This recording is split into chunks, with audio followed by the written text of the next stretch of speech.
And we are live. What's going on, fellas? Welcome to another episode of the Nuclr Golf Podcast. This is episode number 53. My name is John. I'm the co-owner of Nuclr Golf and TW Legion, joined tonight by Ryan from JT Legion and Tim Bowman, one of our Nuclr Golf ambassadors and an occasional fill-in host on this show. He hasn't been on in a few weeks. Welcome back, Tim. Great to have you along with us tonight. A little bit short staffed, got a couple guys who are under the weather and dealing with some personal stuff. So three of us are going to roll with it tonight. Lots of topics to get into. Justin Rose won the Farmers Insurance Open over the weekend, 7-shot win at age 45. Great to see. Obviously, Brooks Koepka had his return as well this past week at the Farmers, which was exciting. Live Golf is back for the first time in 2026. It's Live Golf Riyadh. Lots of topics there, including Bryson DeChambeau, who some quotes were made a couple of weeks ago to the Today's Golfer over in the UK. They only published them today, but essentially, Bryson is not exactly thrilled with the 72-hole format that they're going to be implementing this season. So we'll get into all of that. Paul Casey and Louis Oosthuizen also showed some displeasure to the changes. So we'll get into that. Phil Mickelson and Lee Westwood will be missing the first two events of the season on Live. Nelly Korda won her first event of 2026, first tournament that she's played in.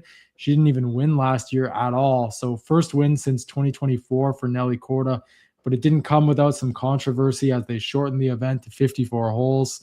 So we'll get into all that. It seems like a lot of people aren't too happy with the decision made by the LPGA.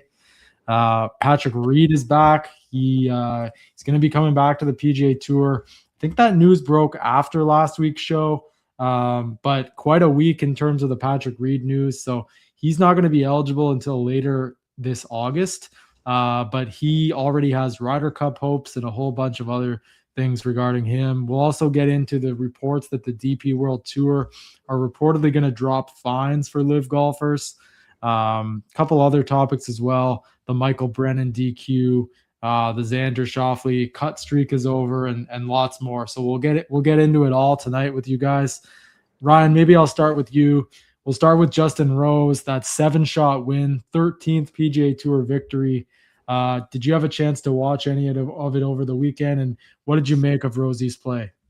I did get to watch. Watched definitely Saturday. I caught some highlights from Friday, but I watched Saturday a little bit, and then I watched quite a bit. Probably got 12, 15 holes in on Sunday. Wow, 45 years old.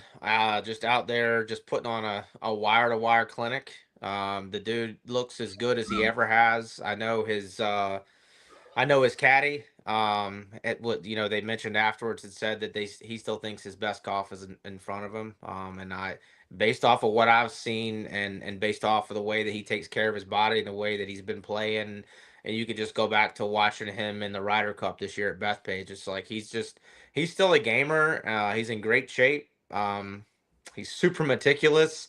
He takes care of his body again, like I said. So it was pure domination. It was a very boring tournament, I must say, and I hate to say that, but it really was, because there was nobody that was going to catch him.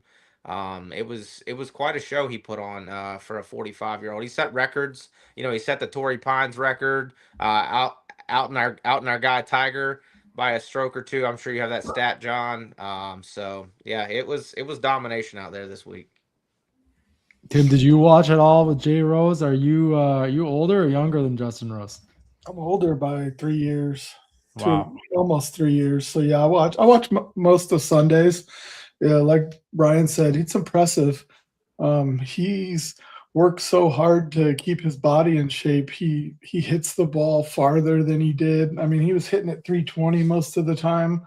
I mean, his ball speeds up around 180, which 15 years ago it was at 160 something. So it's crazy nowadays how guys are able to actually get better as they get older, and not the other way around. It used to be when you get into your mid 40s, you can't putt anymore, you can't do this, you can't do that. And he's playing fantastic. He was even playing really, really well last year, especially the latter part last year. And like Ryan said, when you're winning by 8 shots, I mean, that's a hard tournament to watch. I mean, there's everybody's fighting for second. It's one of those tournaments where you take him off the leaderboard and let the other guys battle, and it'll be a good tournament. But yeah, he beat Tiger's record from 1999. Tiger was 22 under, 266, and Rosie was 265. First time in 71 years someone's won that tournament wire to wire. So impressive stuff. The guy to me reminds me a little bit of Bernard Langer. I feel he's underrated. He's a really good golfer. He's really classy. He holds himself in good standards, and everybody seems to like him. So I'm really happy for him. He's playing really good. Yeah, no, absolutely. I know what you mean, Tim. When a guy has such a wide margin lead, it's tough sometimes to want to maybe tune in. But I mean, at the same time, you're intrigued to see, how big of a margin of victory he could go on to win by, right? That's one thing that I kept in mind as I was watching. And the other thing I kept in mind was just the fact that, hey, we're watching this 45-year-old guy. Justin Rose is a good guy out there. He's one of the guys that everyone loves. He's such a gentleman out there, and it's great to see him get another win on the PGA Tour. So I'm excited to see Justin Rose has ascended to number 3 in the world now.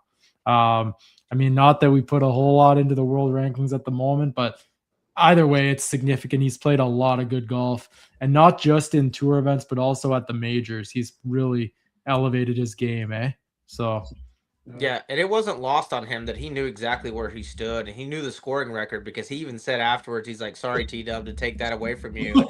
Like he knew, like, and you could tell because as you watch those last few holes, like he played conservative, like he was right in the middle of the fairway, had like 230 into 18. He could clearly have got there with like a 7 wood or maybe a 5 wood or something like that, and he didn't. He laid up because he knew that he wanted that record, so he knew where he stood, and I thought that was pretty smart coming down the stretch. Yep. Yeah, for sure. Okay.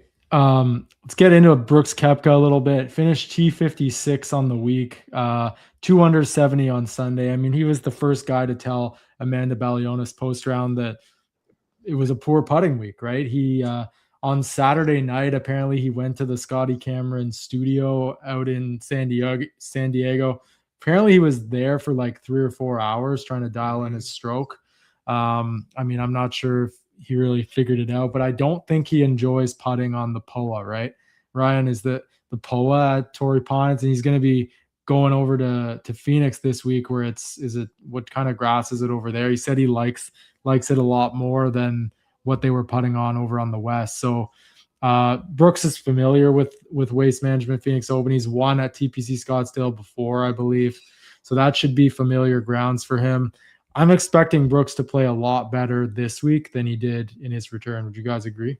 Yeah, I definitely think so. And he spent a lot of time, but I don't think it was necessarily the POA. Like he mentioned that he thought that maybe the greens were a little bit different speed on the south course than the north course, so that might have threw him off. But we all know, as Tim can attest more than we can, POA just gets bumpy, and it just is what it is. And if you go to Scottsdale, those greens are perfect. So he shouldn't have an issue there. And I believe that he's won in Scottsdale twice. So he has great memories there. It was just a bad putting week. And look, he even admitted like he was a little bit nervous coming into the week. And you don't really hear that from Brooks Koepka. Like he just knew this was a big deal. I thought he handled himself extremely well. I watched him gut it out on Friday to make the cut to get to 3 under. So I thought that was super cool of him to just kind of like give us a little bit of a different perspective than Brooks, because he's usually just pretty even keel, but he even said he was a little bit nervous. And I think just a bad putting week, man. He said it was more setup than anything, and I don't think he figured it out, because I don't think he didn't really putt that well over the weekend either. But I think Scottsdale probably has a good chance to fix that. Yeah, he putted really poor on Saturday. He missed 7 putts inside of 6.5 feet. Like that's shocking for a tour player. I mean, so I just think he wasn't putting all that well. So his ball striking was awesome for most of the week. He hit a shot off the cart path to like 15 feet, and I mean that was pretty cool. And then Johnson Wagner went and tried to hit it from where he was, and he pulled it way left into the trash. So I mean, it was cool. He hit the ball really well. He even said that his ball striking was really solid. His putting, I haven't seen him putt that bad in a long time. And I mean, he was missing to miss 7 putts inside of 6.5 feet, yeah, the Poana grass gets bumpy, and yeah, it does, but everybody has to putt on it. And so I think if he cleans up the putting, he's going to play really well. So it looked like ball striking looked like the old Brooks. Just got to dial in the putter, and it looks like he's trying to do that. Tim, before we go any farther here, we've got a comment from the office of Mr. Larry Wiener. Hey, Tim, how are you, bro? Great to see you on here. Hope all is well. Glad to see that Tim has a few more fans than Ryan and I. There you go, Tim. You got a fan. He's probably my age. Larry, I believe he is. Good to be here. Good to be here. Yeah. Okay. One thing that Brooks said after his round on, I can't remember if it was Friday or Saturday, but he mentioned that he had fallen back in love with the game of golf again. And you could tell that he was getting a little bit emotional about it too in that moment. I thought that was interesting. Ryan, do you think this has all to do with leaving LIV and being happy to come back to the PGA Tour? Or is this just because his family life is more balanced now? And he's, obviously a lot of things transpired with his family. We've got into it on the previous show, not just the miscarriage with his wife, but it seems to me like there was some other issues potentially going on as well based on what he's spoken about. So what do you make of that comment about him finding love in the game again? I think this is just kind of a combination of like a full circle moment of him leaving and coming back. And then I won't discount at all that I think at least probably 50% or more of it has to do with what's transpired with him and his wife Jenna over the last little while. Like I think it's just like a perspective thing where you're kind of on top of the world, and then you realize like, oh wow, this doesn't mean near as much as like all the important things. And so then I think what that did was just boost his interest level and his dedication to get back to the Brooks Koepka that we know in golf. Because let's be honest. I mean, we've said 1,000 times on this show, we don't have to beat a dead horse here, but like, I don't think he was just in love with LIV. He even said as much that he pretty much took the bag because it was a bag, and it was where he was at in his career due to injuries. I mean, so he didn't know where he was going to come out on the backside of this thing. So I do think this is just like a lot of emotions coming out at once. But I was just so glad to see that from Brooks, because you just typically don't see him say a lot when it comes to, hey, this means a lot to me. Usually he's just like, I go out, I play majors, I try to win majors, and everything else is whatever. But that I was glad to see it, and I do think this is going to be so good for the tour this year if he can continue his form, and all he's got to do is fix his putting, which I think he'll fix. Yeah. Tim, they did. It does seem like Brooks has gained a new perspective, on the game of golf and playing competitively. The Telegraph did report that apparently it was $15 million. That's the rumored amount that it costed Brooks to either relinquish or get out of his previous deal with LIV, which Brooks made no secret about it. That deal was a 9-figure deal when he signed. So $100 million or more to go over to LIV Golf. But I mean, obviously things changed and he felt differently and he wanted to get back to the PGA Tour, and that's exactly what he did. Speaking of LIV, it is LIV Golf Saudi Arabia, LIV Golf Riyadh this week. It's the first event of the season. They actually put out a video today. It actually had PGA Tour players in it. I'm not sure if you guys had a chance to catch that video. Essentially a bunch of PGA Tour players, several PGA Tour affiliated legends like Jack Nicklaus, Gary Player, a bunch of others. Just a video compilation of all these guys mentioning LIV at some point. Kind of an interesting and weird message to put out at the beginning of your season, to be honest. I found it a little bit weird. And then at the end of it, the message that popped up on the screen said everybody's favorite golf league, making reference to the fact that everybody is talking about it. What do you guys think of a marketing sort of campaign like that? Is that kind of desperation, or is that just a way to kind of play off of what people are saying about you? Ryan, what did you make of the video? Did you see it? I didn't get to see it, but based off everything you just said, that's a hell of a stretch is all I can say. I mean, if you're touting out guys, you're putting out guys like Jack Nicklaus. I mean, talking about Liv, like, I mean, there's another whole backstory to that whole thing going on with him and his company and stuff, and some of the things that were said and some of the things that were, I, again, I feel like at this point it's a fight for relevancy.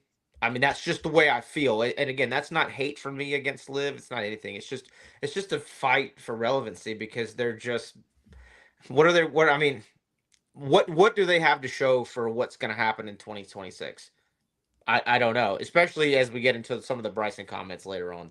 I don't know, Tim. What do you think? It felt a lot like desperation.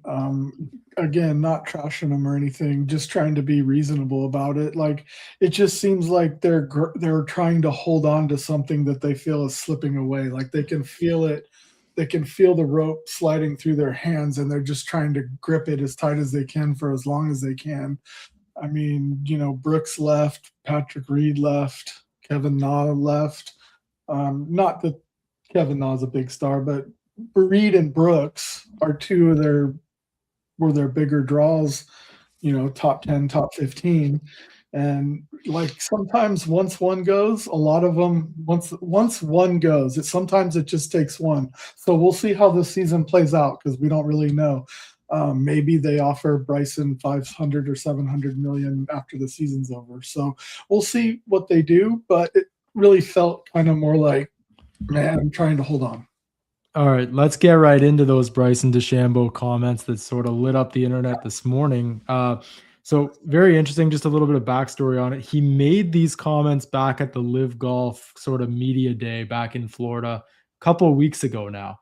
And the Today's Golfer, which is, gaining quite a bit of relevancy out of the UK, they're getting a lot of exclusive interviews with, especially among the Live players. It seems they have quite a good access with the league. Got this interview with Bryson DeChambeau, and he's talking about the move to 72 holes. He said, we'll see what happens about, his contract. He's going to play out the season, but he said it's definitely changed away from what we had initially been told it was going to be. There is some movement that we've all been, I would say, interested in and going, why that movement? Because we were told it was going to be this. So that's definitely made us have some different thoughts about it. I've got a contract for this year and we'll go through it and see what happens after that. Look, it's 72 holes. It's changed, but we're still excited to play professionally and play for what we're doing and go across the world. I think it's going to be great for our team. Is it what we ultimately signed up for? No. So I think we're supposed to be different. So I'm a little indifferent to it right now. Hopefully it weighs positively on me over the course of the time, but you never know. I'm not sure. We didn't sign up to play 72. Very interesting comments from Bryson DeChambeau there. It's also interesting the fact they sat on this for a couple of weeks. I'm not sure why they chose to release it today and not initially upon getting this quote, because it's a pretty big quote, to be honest. I mean, the league's top player is essentially casting doubt on the new format. Let's be honest, fellas, the Live Golf League is not going to be able to survive in the way that it has without Bryson DeChambeau. He truly is golf right now. He is the most relevant player in the entire sport, I would argue. I mean, right up there with Rory McIlroy, like 1-2. He's that big. It would be a significant loss if he does not re-sign with them. They all know that. We all know that. Whether they're interested in paying 500 million, 700 million, I have no idea. I mean, this could just be Bryson negotiating through the media. But at the same time, if you've got an issue with the format change, I mean, that's a pretty significant gripe that you have there. Like, it almost seems like he's heading down a potential path of trying to claim breach of contract. Like, Tim, would you, or Ryan, I'll start with you. Would you agree with that, Ryan? Yeah, I think the comments were literally a contract negotiation that was done right in the public. Obviously, it was aired later than when he said it, but when he's saying, this is not what I signed up for, let's all be honest about Bryson. Bryson is not up for less golf. He's up for more golf. So the fact that he's saying that this is kind of not, we're supposed to be different. This is kind of not what we, this is not how we are supposed to be differentiating ourselves.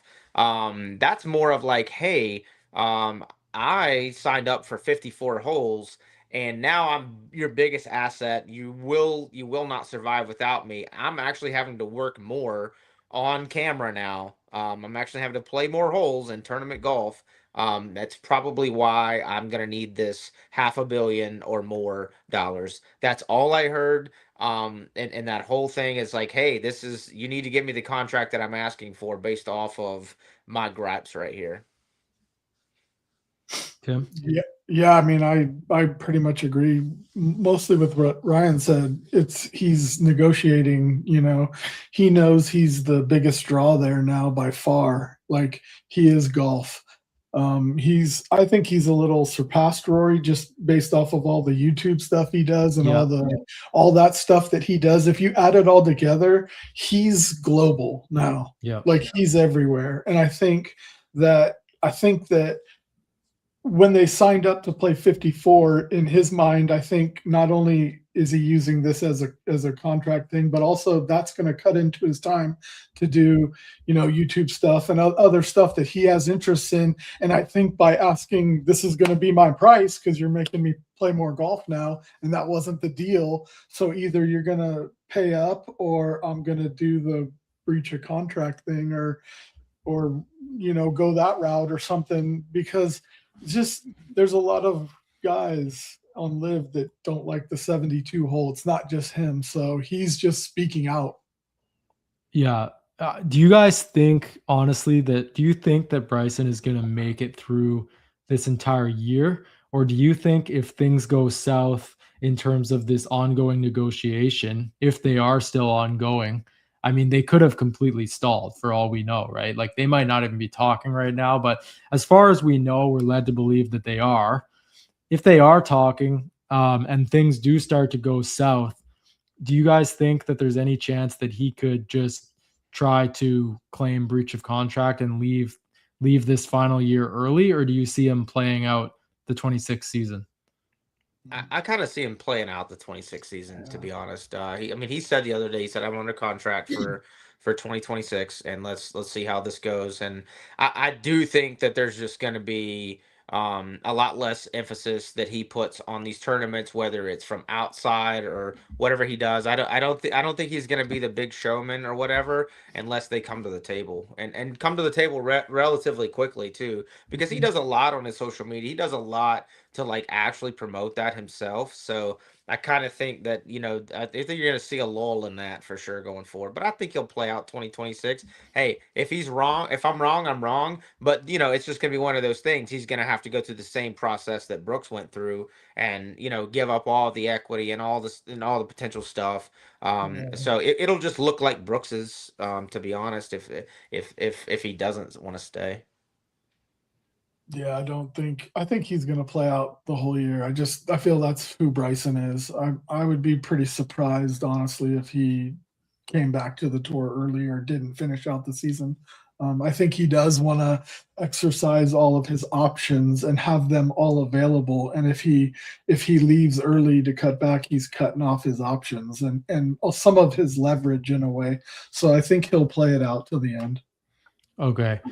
It is sort of beginning to feel like there is a little bit of an uprising within Liv in terms of guys maybe not being happy. Like the first sign of that, I mean, obviously Brooks Koepka leaving is what it is. I mean, he can say it's for family reasons or whatnot, but I mean, clearly wasn't exactly happy being out there, which obviously led to other issues in his life. And then obviously the Patrick Reed departure most recently. Now these Bryson DeChambeau comments, like more things are coming to light now. And again, like there's two more guys, Paul Casey and Louis Oosthuizen, also both taking issue with the move to 72 holes as well. So, I mean, if you add it all up, that's 5 guys that have an issue with something that Liv is doing. Paul Casey asked if he felt the same as Bryson. He said, quote, "Same as Bryson. What's the unique selling proposition if we move away from 54 holes? I'm right there with everyone. It wouldn't have been the thing I would have changed. I would have maybe gone to tee times rather than the shotgun start, or something else would have changed. So Paul Casey making it known that he's not in favor of the move to 72. And then Louis Oosthuizen said, I'm a big fan of the 54 holes. To me, it was a bit more unique, and I felt a lot more fresh in the tournaments and ready to play. We do a lot of traveling, which will make it a little bit more difficult to play 72. I mean, it's no secret. These guys signed up for 54 holes. The league is literally called LIV, L-I-V. It stands for 54. That's the Roman numeral. So now they're going to 72 holes, and obviously for good reason. They're going to 72 holes because they're trying to get world ranking points. There was reports that decision was going to come down at the end of last week. It didn't. We didn't hear anything about it. The board apparently met last Wednesday to discuss this recent application from LIV Golf, and we have not yet heard what the end result is. What that is. We've heard that the expectation is they are going to get points in some capacity, but it still hasn't been announced. So Ryan, what do you make of this? Do you think there's more players potentially within LIV that are upset about various things, whether it be the format or maybe just them not having a lot of say in the overall direction of the league? What do you think the overall sort of sentiment is around the LIV Golf League right now from the players that are under contract? I think it's just that they thought that the product would be developed so much more by this point. And what they're Right. seeing is there's not a farm system really, that's filtering to this tour. You're losing a star, you're losing another semi-star, you have your biggest star in the news not happy about this, that, and the other. And all that on all, as they say, shit rolls downhill, right? Like that, like everybody's gonna absorb that, and they're gonna feel that, like, hey, what are we getting out of this? We still don't have world golf ranking points. It's not boosting us into the majors based off of what we're doing out here, outside of the few guys who have major status, obviously. And it's yes, they're going to 72 holes, but they needed to go to 72 holes, in my opinion, in order to kind of where you can draw more parallels, like with other tours. And you don't have to call it the PGA Tour, call it the DP World Tour, call it the Asian Tour, wherever. Like, you need to have parallels where you guys are playing the same kind of number of holes, and so I think it's probably just an overall dissatisfaction to where the game, where their tour is at this point. And there's not necessarily, I haven't heard, and John, maybe I haven't heard anything about future plans of how they're going to develop this product. I have heard nothing about it, and including from Bryson or John Rahm or anybody else. Like, what's the next step to differentiate? Like, how are we going to really rival the PGA Tour? I just don't see it, and I think guys are really starting to see that. The dollar signs were flashy at first, of course, as they would be to any of us, but at the same time, like, it's like, hey, what have we gotten for our money here? And I don't feel like that it's really grown. Yeah, I feel like the players kind of like, where there's smoke, there's a fire. And I think that Brooks was smoke, and Patrick Reed is smoke, and Kevin Na's a little bit of smoke. And some of these guys now are like, well, he said it, so it's okay. So now you got Bryson coming. That's a fire. You better put that out fast. They were told, I believe they really believe that they were told things that were going to really happen that haven't happened. And when an organization or a group tells you things that are going to happen and then they don't happen, so I know they were probably promised world ranking points. That's still a mess right now, and it's a mess all across the world. It's not just LIV, but that's a mess. And then you get the 54 hole thing to 72 hole thing. It irks some guys, and I think that only having 48 to 60 players play each week and have a team competition, and now it's 4 days instead of 3 days. What is really different about this league now than the PGA Tour, the World Tour, or the European Tour, the old European Tour? What's really different now that actually makes them different than everybody else? Because some of the players have also said, I signed up to play less golf and be home more, and I'm traveling way more. That's a problem, because they wanted that. I believe that's one of the reasons why Brooks came back so fast, is because a lot of the things that Ryan and you talked about earlier, but also that I'm gone from my house more than I was on the PGA Tour, and I'm Yeah. playing less holes. How is this all possible? Ultimately, I just think a lot of things that were promised them aren't being delivered, and I think that's a problem.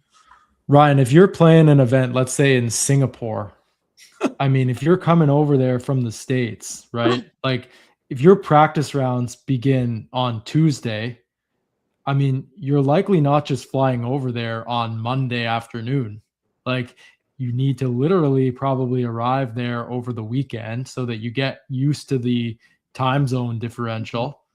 Now, so that's an extra day or two right there, just factoring in the travel of it. And then you factor in the fact that it's 72 holes now. That's an extra day in terms of the time that you're actually there.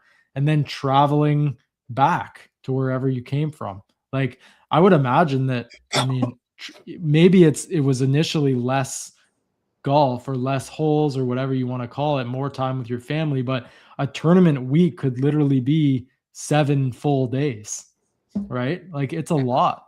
Yeah, absolutely. And like, yeah, and to your point, like I mean, jet lag is a factor. Now, granted, most of these guys are flying private, so their schedule is a lot less than on a commercial flight, but and they can kind of tailor it to what they need, but still they're tired. And let's be honest, like traveling is more tiring than playing golf. Like it just is. It's physically more tiring on your body. And I think all these guys would say the worst part of my job is the travel. Like I think if you ask Mhm. the PGA Tour guys, they would say the same thing. The worst part of my job is that all this time I have to spend away from home.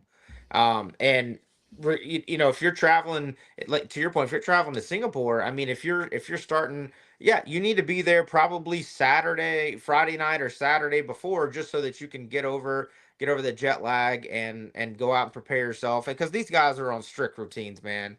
I mean, they Yeah. eat what they eat, they sleep when they sleep, they Mhm. work out when they work out. It's so they're creatures of habit. So getting back into that routine after the travel is not something that they're looking forward to. And I think that's probably another one of the things, the live product. It's like, hey, yeah, you're gonna play less tournaments, you're gonna play less number of holes. But what you maybe they didn't figure out and factor in, there's like, oh well, shit, I've got all this extra travel in here. I think I'd rather be Mhm. teeing it up and playing 18 extra holes than traveling those extra couple days. So I think there's a big point to be made there.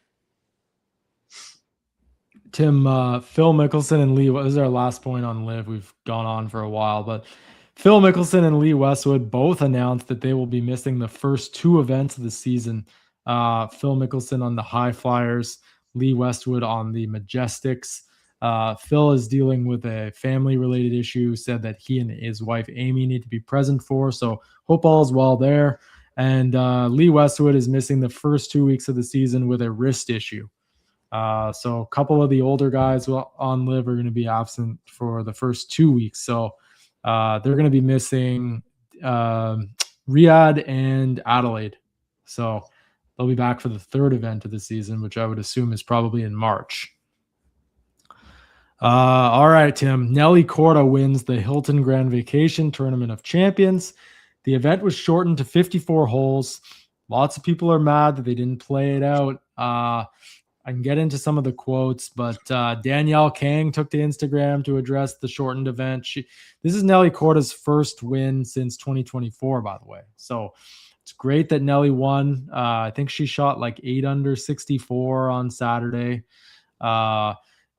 Sunday comes around, a little bit cold over in Florida. Ground is a little bit hard. Ball flights are a little bit different. Trajectory's not the same, maybe. I mean, this is just tournament golf. Like, you have to deal with the elements. It's a part of competition. According to Ricky Lasky, the LPGA's chief business and operations officer, said the ground was, quote, really hard. He added that the conditions were changing the trajectory of players' shots as they were practicing, and, quote, the balls were releasing when they weren't supposed to be. He said the goal was to, quote, ensure the competition was up to championship caliber, but the LPGA felt that it couldn't be fair to the entire field and elected to cancel the remaining 18 holes. So, fellas, what are your thoughts on the constant shortening of events on the LPGA Tour? This is not the first time this, not the first time, maybe it's the first time this season, but it's not the first time in the past several months that the LPGA Tour has elected to shorten events just to 54 holes. Like, it seems like they just aren't interested in any sort of rescheduling that would provide logistical issues. Tim, what do you make of it? You're a big Nelly Korda fan. Obviously you're happy that Nelly won, but do you think they should have played out this tournament? 100%. There's absolutely no reason to not play. I mean, I just don't understand. I've never seen the LPGA stretch a tournament out to Monday or Tuesday. I mean, the men's tour does it all the time. They play crazy times. They play 6 holes on Sunday or 8 holes on Sunday, 5 holes on Monday. Sometimes I've seen it even get wonky and go into a couple holes Tuesday. But I mean, if there's no major coming up the following week, there's no reason not to play it, because just finish it out. And if people need to withdraw the following week, that's okay, because sometimes these things, sometimes Mother Nature happens, and it's not a perfect world that we live in. So I think they need to play these a lot. All the players, including Nelly, who won, wanted to play.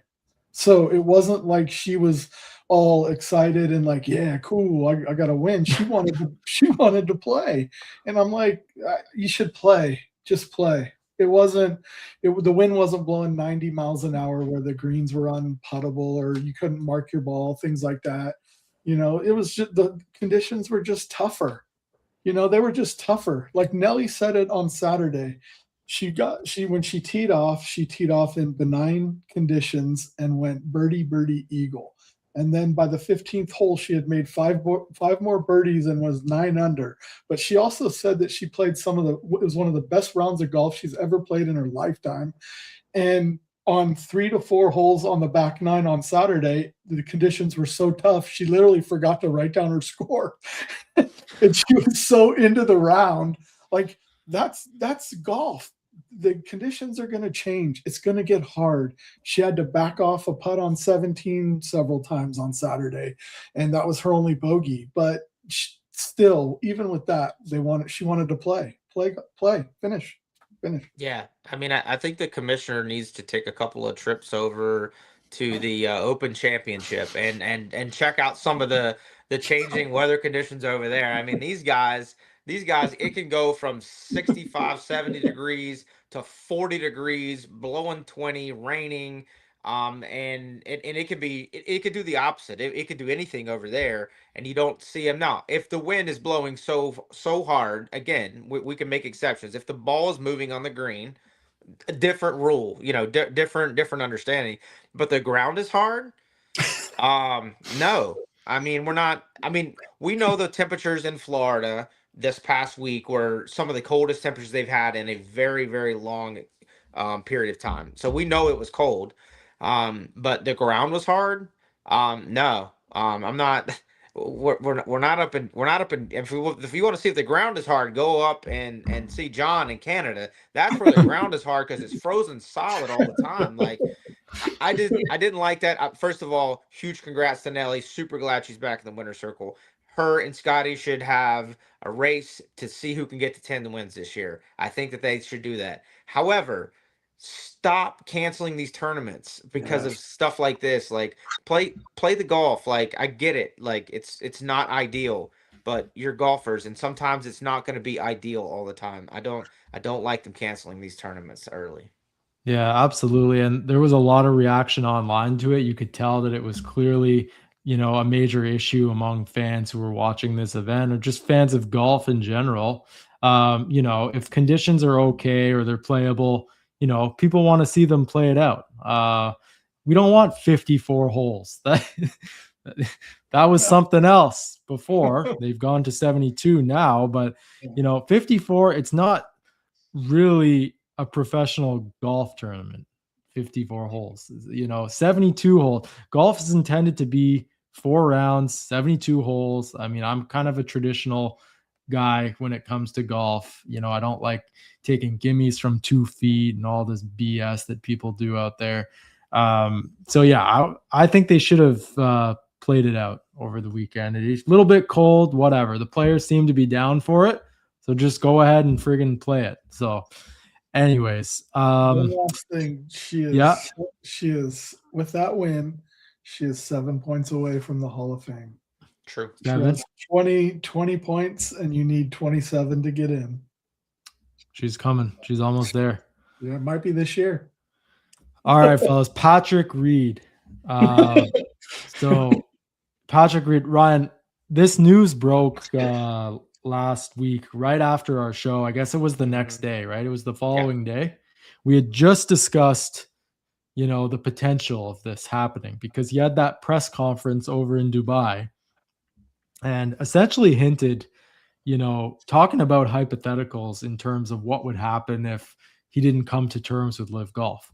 Now, the Telegraph reported last week that Live Golf met Patrick Reed's contract demands, apparently. So whether that means, his dollar figure, whatever it may be, Patrick Reed still elected to leave Live Golf, did not re-sign for the 2026 season. He's reapplied for reinstatement of his membership with the PGA Tour, which they have said will take effect in August, which is 1 year from the last time he played in a competing event.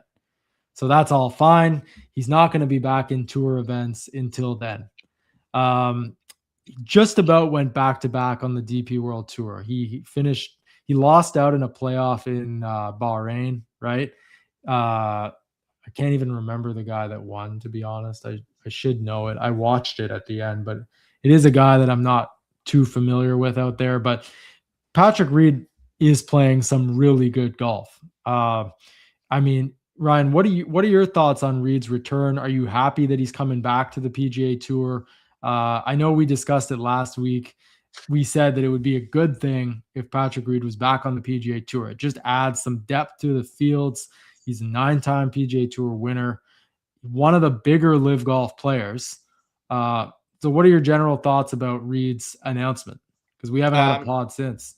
Yeah, I think I was in the camp last week when we were on the show that I was not aware that he wasn't currently under contract. I wasn't sure if that had expired or not, but clearly he was not under contract. And regardless of whether they met the terms or not, he decided to come back. I will say, and I don't want to play the "I told you so" kind of guy, but like it is the same set of circumstances had they not made this rare exception for the Brooks, the Bryson and the John Rahms, right? Like those guys were going to be able to return. I believe you said, John, in August this year. Obviously with penalties or whatnot, and obviously they made some exceptions for those guys. So not super surprising. Again, because Patrick Reed, I kind of feel like he is a traditionalist. Now, am I a huge fan of Patrick Reed returning to the tour? I'm not going to tune in to watch Patrick Reed play golf. Now, if he's going to play on Team USA in the Ryder Cup and he's going to win us matches, I'm going to pull for him as hard as I'll pull for JT, or I'll pull for him as hard as I'll pull for anybody else. But that's the extent of my fandom for Patrick Reed, just because of a number of issues that we've spoke about on this show. I will say it's just more telling. If they did meet his contract terms and he's leaving, that's even more fuel or more smoke, as Tim said. It's like, why are these guys leaving, or why is a guy like Patrick Reed leaving? But like you said, what does he have to do? Get in the top 10 by playing on the DP World Tour, which if he's playing like he is now, he's not going to have any problem doing that, and he's going to get back into these events for 2027, correct? So again, a little surprised, but didn't know that he was wasn't under contract until that whole press conference came out. So I think it should be interesting to see. I heard Jason Day interviewed over the weekend about it.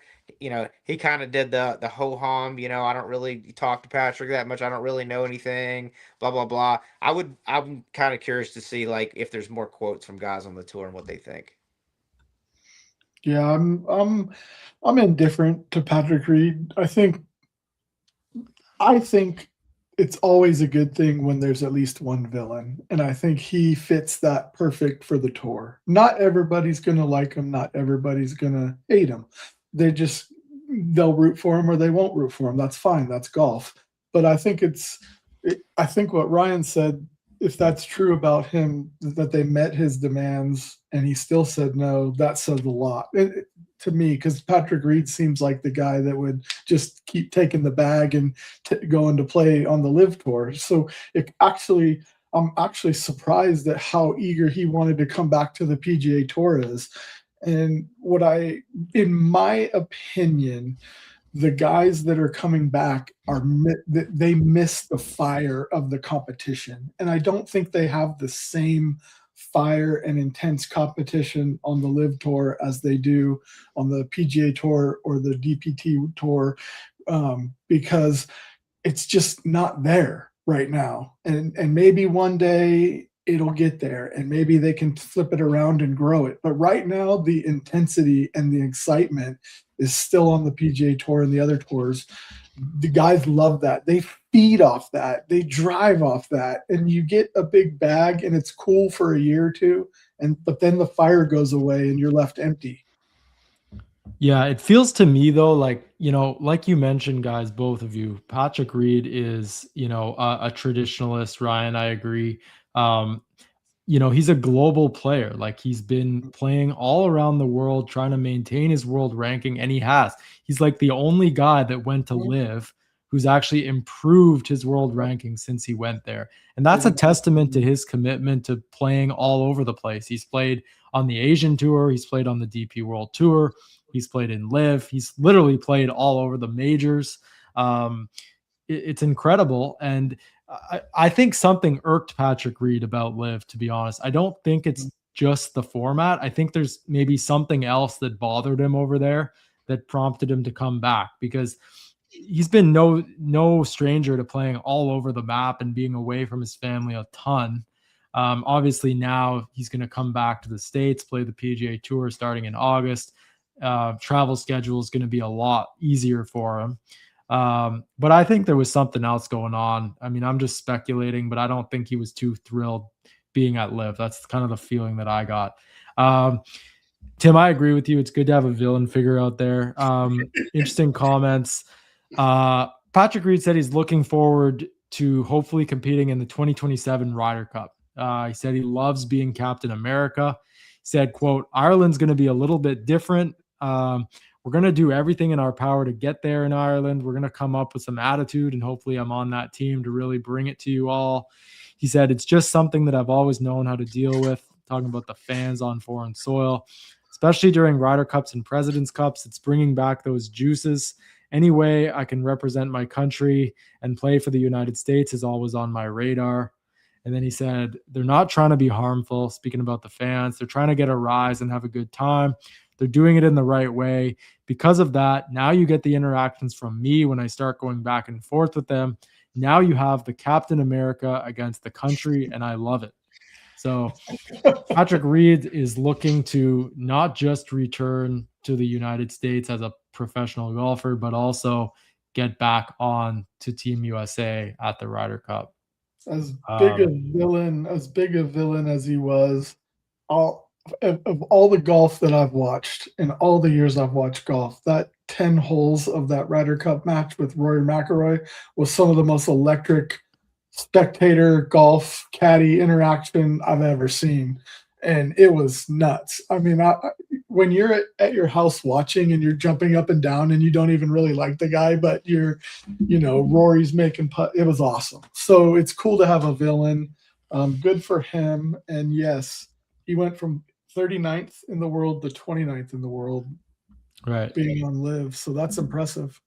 If having Patrick Reed as a villain on the U.S. Ryder Cup team is what it takes to win, put Patrick Reed on the goddamn team. Like, let's just put him on there. Like, I don't care. Like, I want a W. We haven't had a W on foreign soil. Like, I'm for that. Like, again, in that setting, I'm 100% pulling for Patrick Reed on every shot. On the PGA Tour, it is I'm not just out there rooting for Patrick Reed, right? Yeah. Two totally different scenarios, and I'll give him credit. He's dead right. He's played around the world. He's increased his world rankings. I'll give it to him. He's been a go-getter. He's done his part, and he does know how to handle foreign crowds in those events in the President's Cup and Ryder Cup team. I'll give him that. He's not lying. His record backs that up. Yeah. All right, I gotta ask you guys. You saw Brooks Koepka hit that shot off the cart path, on at the Farmers Insurance Open. Well, Johnson Wagner, I mean, he used to do these acts on Golf Central, right? When he was at Golf Channel. Now he's obviously gone over to CBS. It seems like we're getting an upgrade, because he used to do those on Golf Central after the round had concluded. Now we're getting mid-round reenactments. He actually did the Brooks Koepka shot off the cart path while the guys were still playing, and it's being shown live on the broadcast. I mean, right there in your face for like that immediate social media reaction while it's happening. And I mean, it wasn't an hour after the shot had been hit by Brooks that he hit that incredible shot. I mean, Wagner obviously wasn't able to replicate it, unfortunately. But what do you guys make of that? I think it's awesome. I think it's awesome too. I think anything involving Johnson Wagner is TV gold. Love it. Now, I will tell you guys, the one thing I miss the most is Brandel and Paul giggling, crying, laughing after the shows. Like I thought that added to the bit, and I'm not saying it's a bit as in that he's not trying. I think he is trying. I think he's just hitting some really bad golf shots.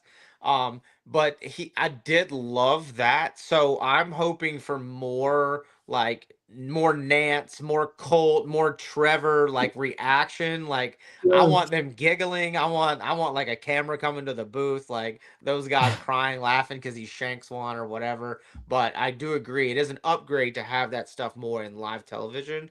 But I miss the giggle factor, to be honest. Yeah, I couldn't agree more with Ryan. I miss Colt Knost should be all over this because that's his spiel. He should be giggling and laughing and poking jokes and like Ryan said, Johnson Wagner is absolute gold. Like he is a fresh breath of life and in golf media that you can't find anybody that I haven't found anybody yet that doesn't like it.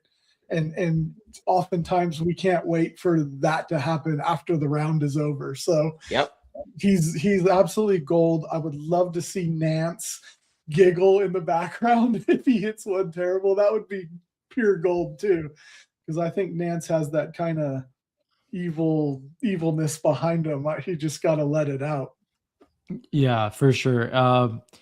Yeah, it was awesome to see that they're doing those reenactments already so soon into the. I mean, obviously it's a part of it, right? They did hint that when he signed with CBS that that wouldn't be going away. So I'm glad to see that it sort of made the cut and they're doing it.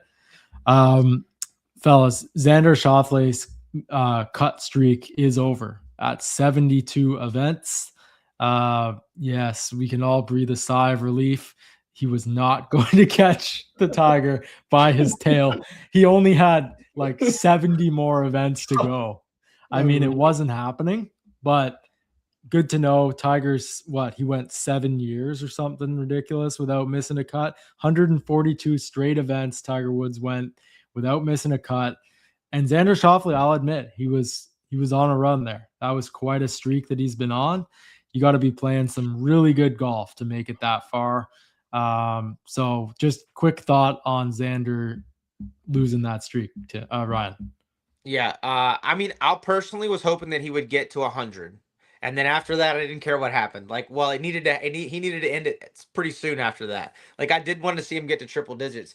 But the other thing is I believe, if I heard correctly, now the next longest streak belongs to Scotty Scheffler. So I don't see that dude missing a cut in a long for a long time. So I think we need to worry about Scotty coming after the big cat more than we have to worry about Xander, to be honest. But I did hate to see it. I watched Xander. I watched it on Friday. He hit a poor second shot into it was either 9 or 18. I can't remember what it was. It was almost an impossible up and down, and he had to get up. I think he had to make like about a 15 to 20 footer to end up making the cut. So I mean, I like Xander a lot, but like I said, I think in the chat, I mean, kids change things, man. Like, hey, he just had a kid and stuff, so like he might be putting in a few less hours that he has in the last 6 months, right? So it was bound to come, but I hated to see it, to be honest. I wanted him to get to 100. Yeah. I was glad it got broken as a Tiger fan. I agree. That would have been cool to see him get to 100, but then he would have grinded even harder to make every cut until he got to 143. And I didn't want him to do that. I was like, oh man, he's at 30. And then I was like, God, he's at 40. Man, 50, and he was grinding just like Tiger used to just to make the cut.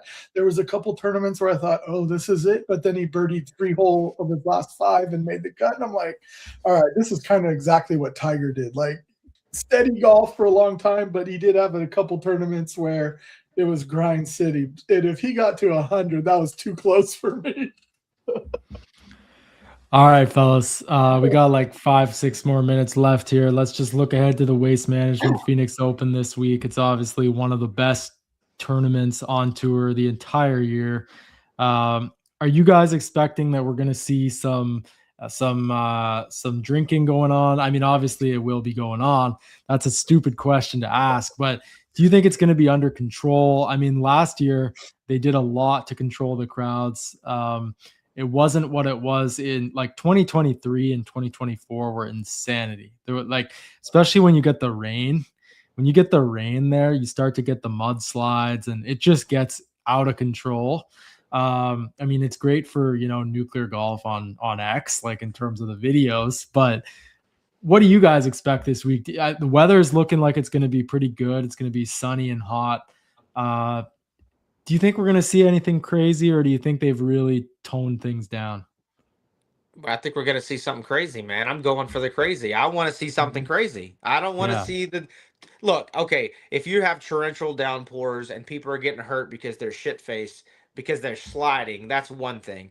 But let them play, let them have fun, let them drink as many beers as they want to. I'm totally for it. You got a great field. You got Scotty Scheffler there. You got Brooks returning. You got Jordan Spieth there. These huge fan favorites. Like, you got a ton of people playing this week. Like, I say live it up, let them have fun, and if you got somebody, just like in the Ryder Cup, as we spoke to, right? How many we spoke to this? What was it? 1% of the crowd were acting like fools. Like, if you have somebody that's an absolute jerk or acting like an asshole, pull them out and take them out of there. But like, don't cut the drinks off for everybody else when they're actually out there having fun, because they have a lot of parameters set up for getting people in and out of there pretty safely.